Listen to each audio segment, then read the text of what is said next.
Olá, eu sou Walter Júnior, faço parte do grupo espiritualista Trabalhadores do Bem. No vídeo de hoje, vamos tentar responder a seguinte pergunta: o que é a Umbanda? Vamos ao vídeo.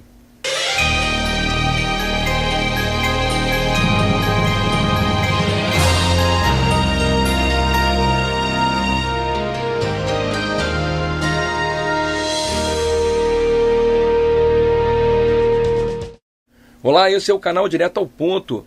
Estamos muito felizes de encontrar você aqui de novo.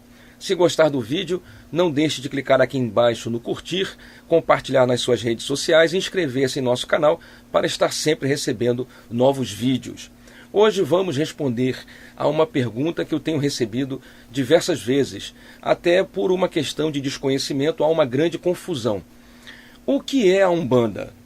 Bem, nós do grupo espiritualista Trabalhadores do Bem não somos espíritas, como já explicamos em outro vídeo, espíritas no sentido de kardecistas. E também não somos umbandistas, quer dizer, não temos um terreiro de Umbanda.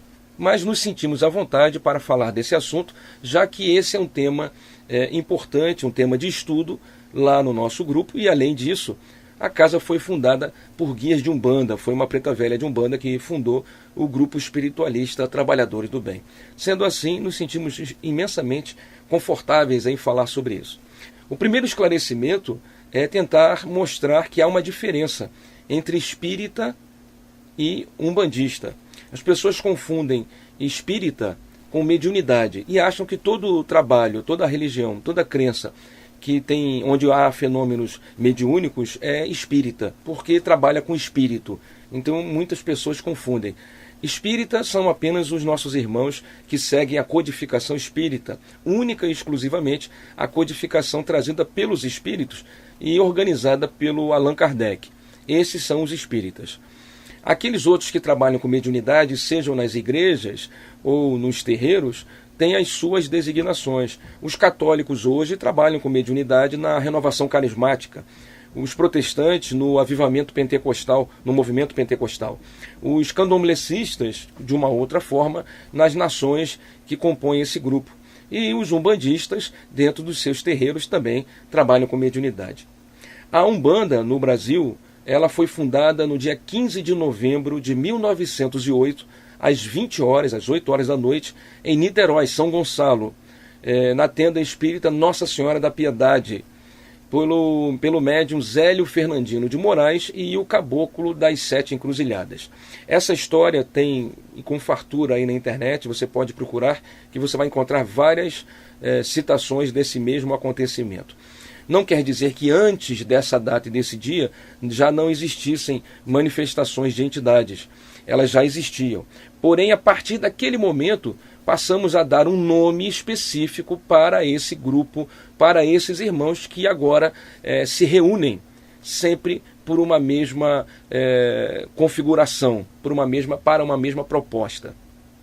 Precisamos explicar que a Umbanda ela não é um culto afrodescendente.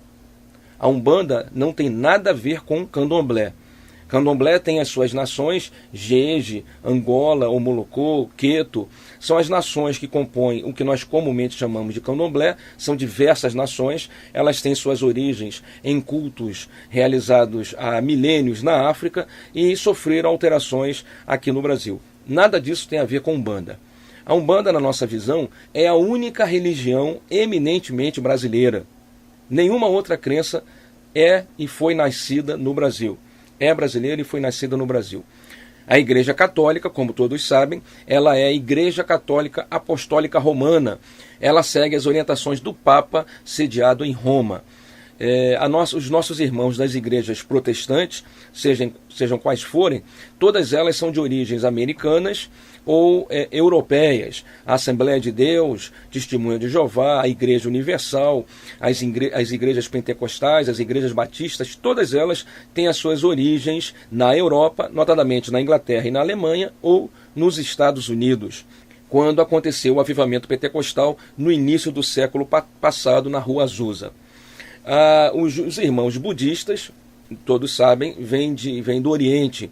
O budismo é uma ramificação do hinduísmo, que surgiu também há milênios na Índia. E o espiritismo, conhecido como kardecismo, começou as primeiras manifestações, ainda não com esse nome, nos Estados Unidos, lá com as irmãs Fox, foi levado para a França, onde começou como sendo uma brincadeira de salão e parecia uma festa nos teatros, reunindo diversas pessoas para ver aqueles fenômenos, as mesas que falavam, as mesas que batiam, as mesas que se mexiam, e até que o Allan Kardec resolveu organizar, fazer perguntas sérias e trouxe isso por uma temática mais filosófica, religiosa e científica. Então, o espiritismo, chamado kardecismo, é francês. Teve a sua grande popularidade aqui no Brasil. O Brasil é o maior país espírita do mundo.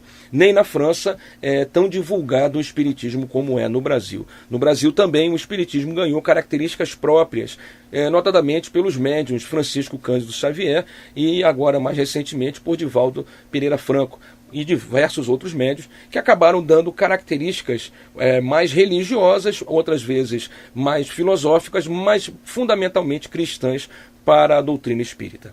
A Umbanda não é nenhuma dessas. Na verdade, a Umbanda não é nem religião, pois ela não tem códigos organizados, livros sagrados, ela não tem uma formação dogmática.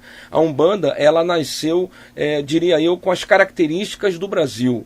É uma religião universalista, miscigenada, multicolorida e aceita diversas manifestações diferentes dentro do seu seio, dentro do seu terreiro. Por que foi fundada a Umbanda? Se já existiam manifestações inicialmente espíritas, se o catolicismo seria no futuro, como uma religião cada vez mais mediúnica, se os irmãos protestantes estão se transformando cada vez mais em religiões mediúnicas, por que formaria-se a Umbanda se nem religião ela é? Nós sempre damos a seguinte explicação. A Umbanda, na verdade, ela surgiu por uma falha, diríamos nós, por um equívoco que aconteceu no Brasil, que foi o processo escravista. Quando, nos séculos passados, houve no Brasil uma ferrenha escravidão terrível, drástica, escravidão por séculos, por décadas, de milhões de seres humanos, esse processo gerou uma enorme quantidade de energia prejudicial e de espíritos perturbadores se juntando cada vez mais sobre as terras brasileiras. Os irmãos que vieram da África, que utilizavam seus cultos originalmente para agradar e pedir bênçãos aos seus deuses, aos seus orixás, esses irmãos, quando chegam no Brasil, reunidos em senzalas, começam a utilizar aquelas energias, aquelas magias, não mais para pedir bênçãos e curas, mas agora para pedir vingança, muitas vezes. Muitos morreram com ódio e ressentimento no coração, o que não poderia ser diferente. Dessa forma, com o passar das décadas, uma grande quantidade, diríamos assim, de obsessores, de espíritos perturbadores extremamente inteligentes, foram se reunindo sobre as terras brasileiras. A camada densa de energia, as magias que aconteciam nas senzalas, nos terreiros da época, nas florestas, foi fazendo com que a ideia, a proposta do Brasil como sendo uma pátria do Evangelho, o berço de uma nova consciência universal, fosse lentamente sendo deturpada e desviada. E essa realmente é a finalidade do Brasil. Nós, aqui no GETEB, sempre dizemos, no Brasil não se deve valorizar a raça negra, não se deve valorizar a raça branca, não se deve valorizar a raça alemã ou francesa ou qualquer uma outra. Porque nenhum de nós é branco, nenhum de nós é negro, nenhum de nós é de uma raça pura e, graças a Deus, não somos. Somos um povo totalmente miscigenado. Todos nós temos em nossos antecedentes irmãos de diversas culturas e raças. Nós não somos, graças a Deus, eu digo de novo, uma nação racista por termos uma única raça. Somos racistas, muitos, infelizmente, por desconhecimento. Porque se percebermos que nós mudamos de corpo a cada encarnação, eu ontem posso ter sido uma mulher negra, amanhã posso ser um homem negro e depois, na outra existência, ser de novo uma mulher branca ou um homem branco. Então a cor para nós não tem nenhuma importância, a raça não tem nenhuma importância. Somos todos irmãos nessa grande nação, nesse grande hospital que é o Brasil. Mas, infelizmente, essa escravidão gerou mácula, gerou uma fissura na proposta redentora brasileira. A única solução, ou a melhor solução que a espiritualidade encontrou, foi pegar aquele culto que na época existia, de orixás, nas senzalas, nos terreiros da região, e ir lentamente transformando aquela atmosfera de vingança e ódio em algo mais espiritualizado. Foi assim que nas altas hierarquias espirituais que comandam o nosso país, decidiu-se gerar uma proposta redentora religiosa para corrigir esse caminho que estávamos seguindo. A Umbanda veio então para ser o antídoto, para ser a cura daquela proposta de vingança, daquele processo de magia que existiam nos terreiros, onde hoje conhecemos de uma maneira despretensiosa como macumba. Então a ideia é que a Umbanda fosse a cura para a macumba, para a matança de animais, para as oferendas, para as vinganças. A Umbanda seria então a cura para a venda de mediunidade, a feitura de trabalhos, a compra de favores. Essa foi a ideia da Umbanda. Sendo assim, organizaram uma proposta religiosa em que elementos já existentes na época fossem trazidos e formasse uma nova proposta religiosa, filosófica e eminentemente cristã. Então a Umbanda surgiu buscando elementos do antigo candomblé, buscando elementos do catolicismo da época, buscando elementos do espiritismo que já existia, das propostas ocultistas, das propostas teosóficas, de todas as vertentes espalhadas pelo país e pelo mundo. A Umbanda foi lentamente formando essa nata filosófica, religiosa e científica, sem ser exatamente uma religião, sendo uma proposta de transformação. Ela tem um prazo, ela irá acabar, como aos poucos já acabou e está acabando, porém ela será absorvida pelas outras crenças em suas ferramentas.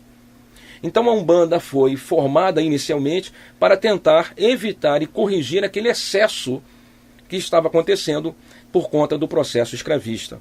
Aproveitou-se a presença dos índios no Brasil, que tinham uma proposta uma visão já reencarnacionista, uma visão de que nós não morremos, de que existe uma alma nos animais, de que existe uma alma na natureza, uma alma na floresta, nos seres. Então os índios da época já tinham essa visão, já tinham uma visão familiar muito alicerçada, de grupo, de comunidade. Aproveitou-se essas características, aproveitaram-se as características de guardiões do candomblé, como o Exu, a Pombogira, vieram e foram trazidos essas figuras do candomblé, porém mudaram a perspectiva. Na Umbanda, Exu é polícia, Pombogira é polícia, é guardião, é a tropa de choque, é a tropa de elite, é o exército religioso. Então Exu e Pombogira na Umbanda não são orixás brincalhões e zombeteiros, pelo contrário, são trabalhadores sérios que mantêm a ordem e a integridade em nossos trabalhos, como acontece em qualquer religião.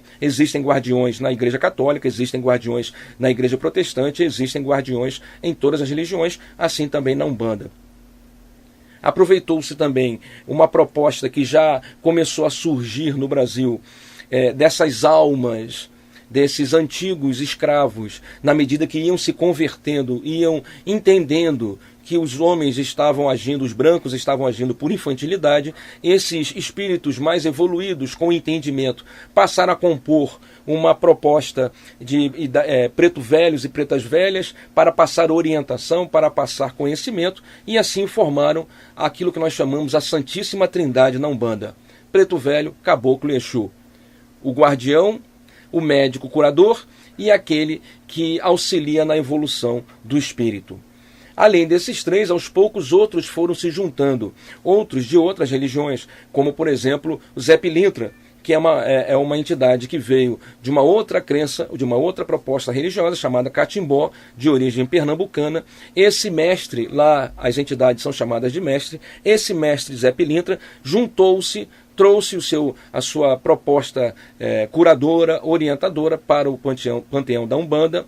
Os ciganos do Oriente, com diversas origens, também trouxeram os seus conhecimentos. Os boiadeiros, que são almas de antigos trabalhadores rurais, trouxeram seus conhecimentos. E o mais interessante em tudo isso, não são espíritos originais que incorporam nos trabalhos de Umbanda.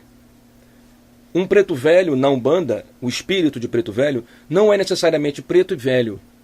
Um espírito de caboclo não é necessariamente índio.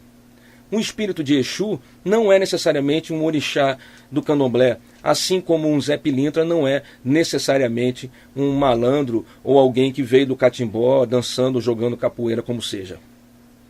São arquétipos. Na Umbanda, ninguém manifesta um preto velho.